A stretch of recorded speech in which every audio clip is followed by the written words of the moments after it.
नमस्कार दोस्तों, back to our channel friends. मैं सबका अपने चैनल स्टॉक्स फॉर लाइफ पे बहुत स्वागत करता हूँ। दोस्तों ये फैमिली डे फिल्म में आज 22 फरवरी रही बात स्टॉक मार्केट की, तो हमें अच्छी खासी फॉल विटनेस होते हुए दिखाई पड़ी। और इसी बीच में गैस कुछ ऐसी अपडेट हैं जो पूरा आउट ऑफ सिलेबस आता हुआ दिखाई ज़रूर पड़ा है। तो गैस निफ्टी बैंक सहित सारे इंडाइसिस में आज हमें अच्छी खासी धुलाई और पिटाई दिखाई ज़रूर दी है। तो मार्केट में गैस आप सबको पता है कि डेली बेसिस पे कुछ ना कुछ ऐसी अपडेट आती है जिसके वजह से मार्केट थोड़ा सा मूवमेंट करता है, चाहे वो अप जाएगा या फिर डाउन जाएगा, वो तो गैस मार्केट की महिमा है। बट इसी बीच में हमें समझना है कि ग्लोबल क्यूज़ के संग जो डेवलपमेंट हो रही है वो सही में मार्केट के फेवर में है या फिर नहीं है। बिकॉज पिछले 1.5 साल से हमने एक चीज़ नोटिस किया है कि निफ्टी एक रेंज बाउंड में है, जिसकी वजह से ये हो रहा है कि बहुत लोग काफ़ी हताश हो जा रहे हैं। तो ध्यान रखिए दोस्तों, इक्विटी मार्केट बहुत ही टफ इसलिए हो जाता है बिकॉज कॉन्सोलेशन फेज में बहुत लोग निकलने की कोशिश इसलिए करते हैं बिकॉज वॉल्यूम ड्राइव होने की वजह से उनका भाव नहीं आता। बट जब गैस मार्केट स्टेबलाइज होता है और जब तेज़ी का माहौल होता है तब कोर्स आप सबको पता है कि उसमें क्या हम लोग चीज़ विटनेस करते हैं। बट इसी बीच में गैस अभी के टाइम में क्या क्या अपडेट है जिसका पता हम सबको रहना बहुत इंपॉर्टेंट है। और इसका फलस्वरूप ये हुआ कि आज मार्केट में अच्छी खासी धुलाई और पिटाई दोनों एक साथ हुई। तो फटाफट अनबाइस्ड होकर 4-5 ऐसी अपडेट हैं जिसको मैं बहुत ही सरल भाषा में आप सब तक कन्वे करूँगा। चैनल फर्स्ट टाइम होंगे सब्सक्राइब कर सकते हैं इस तरह की क्वालिटी कंटेंट को सबसे पहले एक्सेस करने के लिए। Now without dealing any for time, let's begin. बात की जाए निफ्टी 50 की, तो हमें 1.5% के आसपास फॉल विटनेस होता हुआ देखने को मिला। 300 पॉइंट के नीचे ही हमें फॉल विटनेस होता हुआ देखने को मिला। बट इसी बीच में गैस बहुत लोग पैनिक इसलिए हो गए बिकॉज उनको ऐसा लगता है जब मार्केट भागता है तो पोर्टफोलियो कम भागता है, और जब मार्केट गिरता है पोर्टफोलियो में अच्छी खासी गिरावट हमें देखने को मिलती है। तो सीधा सा बात है दोस्तों, आपके पास सिर्फ और सिर्फ इंडाइसिस का स्टॉक नहीं होते हैं, बहुत लोगों के पास मिड कैप, स्मॉल कैप और नेक्स्ट 50 का भी स्टॉक होते हैं। तो उन सब में जो मूवमेंट होती है उससे आपका शेयर काफ़ी प्रभावित होता है। तो जी गैस आज के डे हाई की बात की जाए तो ऑफकोर्स कैस एक गैप डाउन ओपनिंग के संग शुरुआत होते हुए देखने को मिली थी। और पूरे दिन की बात की जाए एक अच्छा खासा सेल ऑफ कंडीशन इमर्ज होता हुआ दिखाई ज़रूर दिया है। अच्छे से पता है कि लास्ट 2 महीने की बात की जाए, फेब का महीना अब जस्ट ऑलमोस्ट एक वीक के बाद खत्म ही हो जाएगा। 2 महीना में गए इस मार्केट में, खासकर इंडियन मार्केट में जो बेंचमार्क निफ्टी और सेंसेक्स है उसमें हमें ऐसा कोई बड़ी बाइंग दिखाई नहीं पड़ी है। बिकॉज जनवरी के महीने में एफआईएस ने 41,000 करोड़ के आसपास बिकवाली करी थी। बट अभी के टाइम अगर आप देखें तो ग्लोबल क्यूज थोड़े सपोर्टिव थे, जिसकी वजह से दूसरे मार्केट्स ने इंडिया से अच्छा परफॉर्म किया। तो जी पिछले कुछ समय से 2 महीना से जो नकारात्मक न्यूज़ है, नेगेटिव न्यूज़ है, उसका जो फ्लो है, इन्फ्लो है, वो काफ़ी हद तक प्रभावित हुआ, जिसकी वजह से अभी के टाइम मार्केट थोड़ा सा अंडर परफॉर्म ज़रूर कर रही है। बात निफ्टी के टॉप गेनर्स की, तो आप देख सकते हैं कि बहुत ही कम ऐसे गेनर्स हैं जिसका नाम आपको दिखाई पड़ेगा। ऑफकोर्स एडवांस डिक्लाइन जो एनएससी पे लिस्टेड कंपनीज हैं उसमें 377 ही एडवांस थे। रही बात डिक्लाइंस की, उसमें हमें भारी भरकम लाइक नो जो नंबर्स है उसमें इंक्रीमेंट होता हुआ देखने को मिला। और महज 203 ही कंपनी है जिसने आज ऑलमोस्ट फ्लैट क्लोजिंग ज़रूर दी है, जिसमें आईटीसी, बजाज ऑटो और डीवी स्लैब का नाम दिखाई दे रहा है। इस वाइज अगर आप चेक करें तब आपको समझ में आ जाएगा कि निफ्टी भले 1.5% के आसपास गिरा हो, लेकिन बैंक निफ्टी की बात की जाए वो 1.5% से ज़्यादा गिरा। ऑफकोर्स बैंक निफ्टी का आज 40,000 का लेवल तोड़ दिया, जो अपने आप में ही थोड़ा शॉकिंग इसलिए है बिकॉज अडानी सागा को लेकर जो न्यूज़ हमें देखने को मिल रही है, इससे गैस बैंकिंग स्टॉक मोर और लेस प्रभावित होते हुए देखने को मिल रहा है। और पीएसयू बैंक की बात की जाए उसमें तो गैस अच्छी खासी फॉल है। यही रीज़न है गैस कि पीएसयू बैंक थोड़ा सा खतरा वाला घंटी होता है बिकॉज उनके जो लोन बुक्स होते हैं उस पर एसेट क्वालिटी को लेके हमेशा सवाल जवाब देखने को मिलते हैं। तो बहरहाल गैस उसको लेके मैं कमेंट्री बाद में दूंगा। बट मोटा मोटी अगर आप देखें तो सारे इंडाइसिस में आज हमें अच्छी खासी फ्री फॉल दिखाई ज़रूर दी है। पहले गैस आपको पता होना चाहिए कि कल के दिन डो में 700 पॉइंट के आसपास फॉल विटनेस होता हुआ देखने को मिला। और आप देख सकते हैं कि वर्स्ट डे था कौन सा साल का, 2023 का, जहाँ पे नेस्टेक सही डो में अच्छी खासी फॉल अचानक से हुई थी। तो बहुत लोग जो मार्केट को बहुत ही रात तक देखते हैं तो उनको आई होप जो न्यूज़ है पता होगा, लेकिन जो रात तक देखते भी हैं उनको भी गैस कुछ ऐसी अपडेट है जिसका पता होना बहुत ही इंपॉर्टेंट है। बिकॉज यहाँ पे कुछ ऐसी डेवलपमेंट हो रही है जो थोड़ा सा आउट ऑफ सिलेबस है, जिसमें कहा क्या दोस्तों क्या हो गया जहाँ पे डो में अच्छी खासी लास्ट डे फॉल हुई थी।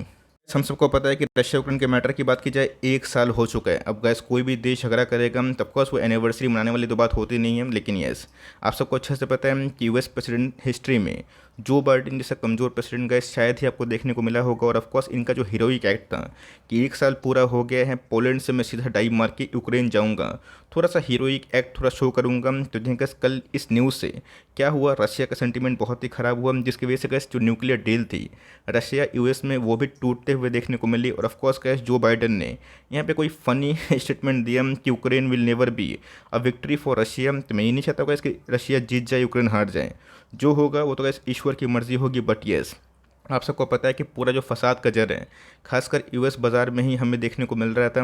आपको अच्छे से पता है कि यूएस बाज़ार ने इतना नोट छापा था, इंटरेस्ट रेट इतना कम ब्याज दर पे कोविड में दिया गया था। उसके बाद क्या हुआ, कंटिन्यूसली बेसिस पर रेट हाइक पे रेट हाइक पे रेट हाइक होता हुआ देखने को मिला।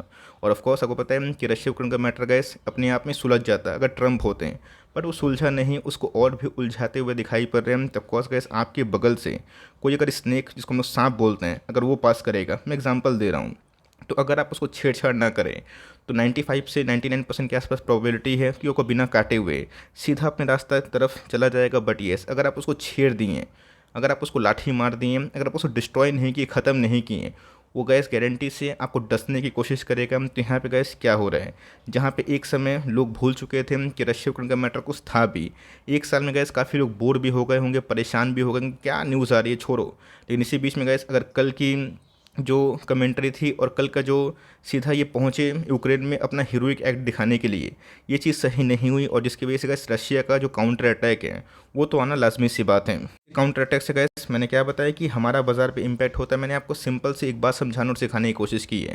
ये जो पूरे फसाद का जड़ हो रहा है, यूएस ऐसा क्यों चाह रहा है, सिंपल सी बात है गैस, यूएस ने बहुत जगह पे बहुत आर्म डील करी है, बहुत सारी कंट्रीज़ को हथियार बेचते हैं। लेकिन उससे इंपॉर्टेंट ये है कि जो बाइडेन की प्रेसिडेंसी में यूएस इकोनॉमी ठीक से ग्रो नहीं कर पाया जो ट्रंप ने दिखाया।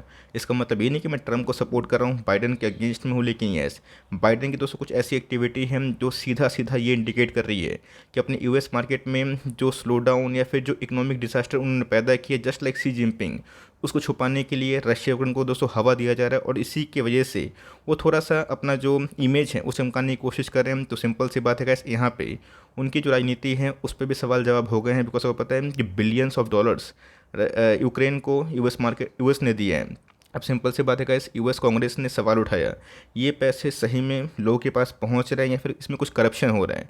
अब यहाँ पे गाइस जो आम नागरिक हैं यूएस के, वो भी इनके फेवर में नहीं है कि इतना एड प्रोवाइड किया जाए। और सिंपल सी बात है गाइस, आपको याद भी होगा बीच में ट्रंप ने क्या बोला था, अगर मैं प्रेसिडेंट बना तो ऑफकोर्स रशिया यूक्रेन का जो मैटर है ये 5 मिनट में सॉल्व हो जाएगा। तो ऑफकोर्स गैस नेटो का इंटरवेंशन ये रशिया को पहले से मंजूर नहीं था। और इसी बीच में कुछ अगर न्यूज़ आती है तो ऑफकोर्स वो न्यूज़ मार्केट के लिए बहुत ही नेगेटिव हो सकती है। क्या बताया दोस्तों, पुतिन ने सीधा न्यूक्लियर वार्निंग दे दी है। और ऑफकोर्स इनकी जो वार्निंग है वो तो भाई हम लोगों ने बहुत दिनों से देखी, एक साल में गैस वार्निंग पे वार्निंग, तारीख पे तारीख, तारीख पे तारीख हमें कहानी देखने को मिली। उस पर मैं नहीं आऊँगा, लेकिन ये जो सिचुएशन गैस गड़बड़ होती है तो उससे क्या होता है कि सेंटीमेंट ख़राब होता है।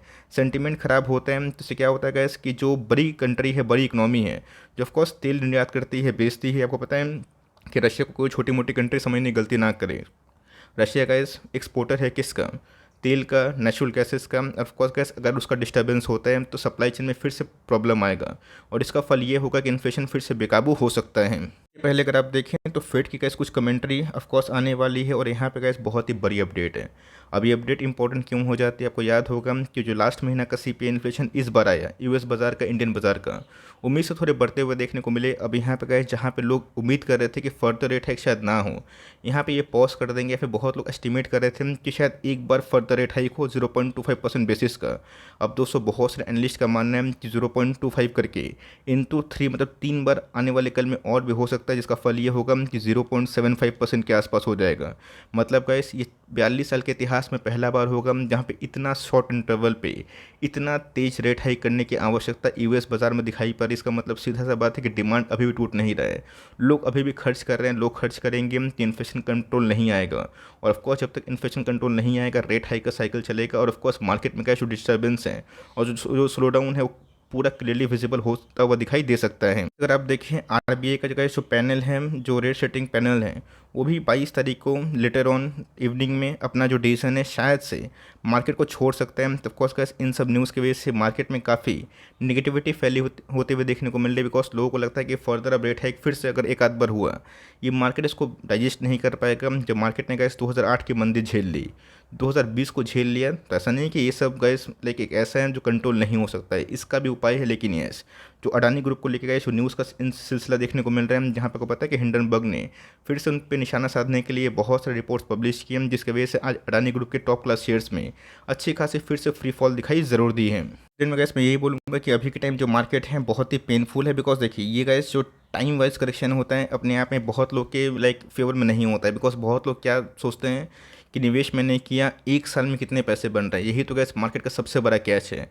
कैच क्या है? बिकॉज अगर आप एफडी में निवेश करते हैं 7-8% के आसपास, जो अभी की एफडी की रेट है, अगर वो मिलती है तो लोग के दिमाग में रहता है कि चलो मैं 1 साल के बाद इतना पैसा लगा लूँगा और इतना पैसा कमा लूँगा। लेकिन दोस्तों, जब आप स्टॉक मार्केट, इक्विटी मार्केट में निवेश करते हैं तो हमें समझना पड़ेगा कि जियो पॉलिटिकल इवेंट्स, टेंशंस, जो न्यूज़ इन्फोस है, कब क्या हो जाएगी समझ में नहीं आएगा। मार्केट गैस ऐसा है कि आपको बहुत ही क्विक टाइम में बहुत रिवॉर्ड दे सकता है, और ऐसा भी है कि लंबे समय तक वो आपको पैसा बना के ना दें। तो मेरा ऐसा मानना है गैस कि अभी के टाइम जो निफ्टी का वैल्यूएशन है वो थोड़ा सा रिजनेबल है। जो प्राइस छोड़ने की बात की जाए, मीडियन के आसपास ट्रेड होता हुआ देखने को मिल रहा है। इस केस में गैस अगर आप हार मान के मार्केट से निकलते हैं तो मार्केट में घुसने का मौका शायद बहुत कम लोगों को मिल जाए। जब स्टॉक गिरता है तो लोगों को लगता है कि और गिरेगा और गिरेगा और गिरेगा, और जिन्होंने गैस इस लेवल पे निवेश नहीं किया, उनको क्या समझ में आया कि मार्केट रिकवर भी नहीं हो सकता है। Of course gas time wise जो करेक्शन है वो पूरा बढ़ता हुआ देखने को मिल रहा है। और यहाँ पे गैस बहुत ऐसे इकोनॉमिस्ट हैं जिनको लगता है कि निफ्टी का प्राइस टूर्निंग अभी बहुत ही हाई है, और जो कॉर्पोरेट अर्निंग से उतने मजबूत नहीं है। मैं उस पर नहीं आऊँगा, बिकॉज अगर हम लोग वर्ल्ड से कंपेयर करें, हमारी कॉर्पोरेट अर्निंग्स ने गैस बहुत लोग को चौंकाया है, और जिसके वजह से इस स्टॉक में, मतलब इस इंडेक्सेस में, वो फॉल विटनेस होते हुए देखने को नहीं मिली in spite of much FIs selling. अब देखना बनता है कि आज के दिन में एफआईएस के आंकड़े कैसे हैं, और रही बात एमपीसी जो मिनट्स रिलीज़ होंगे उसका आउटकम क्या होगा, फेड मिनट रिलीज का आउटकम क्या होगा। मेरे हिसाब से गाइस अगर जितनी भी नेगेटिविटी है एक बार डाल दो, मार्केट डिस्काउंट कर लेगा। लेकिन ये जो छोटी छोटी न्यूज़ आती है, जैसे कल बाइडेन चले जाएंगे और ये सब हीरोइक एक्ट से उल्टा फुल्टा बयान दे देंगे, और रशिया के प्रेसिडेंट भी चुप नहीं बैठेंगे, किसको पता था। तो मार्केट में गैस अप्स एंड डाउन्स होगा। तो मैं कोशिश करूंगा कि आज ही के दिन कुछ ऐसे स्टॉक को लाया जाए जो स्क्रीमिंग बाइंग जोन पे आ चुके हैं। अगर चाहिए होगी वीडियो तो कमेंट बॉक्स में ज़रूर ड्रॉप कर सकते हैं। तो गैस मिलते हैं जल्दी ही, तब तक के लिए bye. Thanks for listening friends, God bless you all.